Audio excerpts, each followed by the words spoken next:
আজকে আপনাদেরকে জানাবো মহানবী সাল্লাল্লাহু আলাইহি ওয়াসাল্লামের কিছু মুজিজা সম্পর্কে। প্রখ্যাত হাদিসটি তিরমিজি শরীফ থেকে নেওয়া হয়েছে। একদিন এক ইহুদি মহিলা ইসলাম ধর্মের প্রতি অনুপ্রাণিত হয়ে ঈমান গ্রহণ করে নিল। তার একটি প্রাপ্তবয়স্কা কন্যা সন্তান ছিল। একদিন মেয়েটি আকস্মিকভাবে মারা গেল। অন্যান্য ইহুদিরা ভৎসনা দিতে শুরু করলো যে মুসলমান হবার কারণেই তোমার মেয়ে মারা গিয়েছে।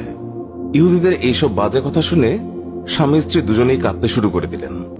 বিরহ সহ্য করতে না পেরে এক পর্যায়ে দুইজনই আল্লাহ নবী সাল্লাল্লাহু আলাইহি ওয়াসাল্লামের দরবারে হাজির হয়ে আরজ করল, ইয়া রাসূলুল্লাহ, সবেমাত্র আমরা ঈমান গ্রহণ করে মুসলমান হয়েছি। কিছুদিন যেতে না যেতেই আমাদের একমাত্র যুবতী কন্যা মারা গিয়েছে। আমরা তাকে ইসলামী তরিকায় দাফনও করেছি। আমরা ঈমান গ্রহণ করার পরপরই আমাদের কন্যা মারা যাওয়াতে আমাদেরকে গোত্রীয় লোকেরা ভৎসনা দিচ্ছে। তারা বলছে ঈমান আনার কারণেই সে মারা গিয়েছে। নবী করিম সাল্লাল্লাহু আলাইহি ওয়াসাল্লাম তাদের বিবরণ শুনে বললেন, তোমরা আমাকে তার কবরের পাশে নিয়ে চলো।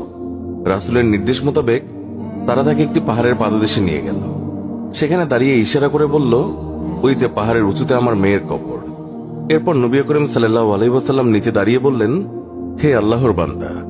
নবী করিম সাল্লাল্লাহু আলাইহি ওয়াসাল্লাম ডাকছে, তুমি বেরিয়ে এসো। নবীজির এই কথা শুনে সাথে সাথে কবর চিরে মেয়েটি বেরিয়ে এলো এবং ছুটে গিয়ে মা বাবার সঙ্গে সাক্ষাৎ করল। নবী করিম সাল্লাল্লাহু আলাইহি ওয়াসাল্লাম কবর থেকে বেরিয়ে আসা মেয়েটিকে বললেন, বলো, তুমি যেখানে ছিলে সেখানে যেতে চাও নাকি মা বাবার সঙ্গেই থাকতে চাও? যুবতী মেয়েটি বলল, হে আল্লাহর রাসূল, আপনি আমার জন্য দোয়া করুন যেন আমার মা বাবার অন্তর থেকে আমার মায়া চলে যায়। তারা যেন আমার জন্য কান্নাকাটি না করে। আমি আমার স্থানে চলে যেতে চাই, কারণ আল্লাহ তাআলাকে আমি আমার মা বাবার চেয়ে অধিক ভালো পেয়েছি। হে আল্লাহ, আপনি আমাদের সবার গুনাহ ক্ষমা করে দিন, আমিন। কবর হলো আখিরাতের প্রথম ঘাঁটি। হাদিসে আছে, হযরত উসমান রাদিয়াল্লাহু তাআলা আনহু তিনি যখন কোনো কবরের পাশে দাঁড়াতেন তখন এমন ভাবে কাঁদতেন যে নিজের দাড়ি মুবারক ভিজে যেত।